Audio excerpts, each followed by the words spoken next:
गांधी और पटेल बाबा साहब से आकर कहते हैं कि बाबा साहब हमने सुना है कि आप कॉन्स्टिट्यूएंट असेंबली की तैयारी कर रहे हो। बाबा साहब ने कहा हां।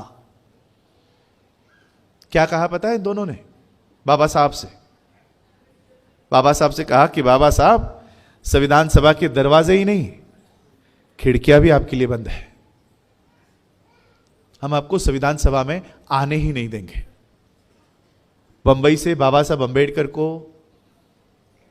इन लोगों ने संविधान सभा में आने से पूरी रोक लगा दी।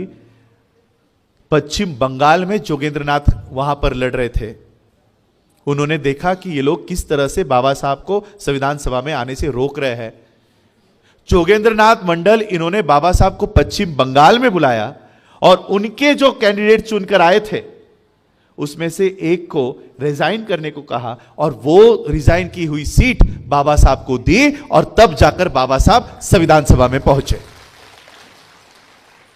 संविधान सभा में पहुंचे। बाबा साहब chief architect of Indian constitution, ये बाबा साहब को लीगल टर्म दिया गया है, चीफ आर्किटेक्ट।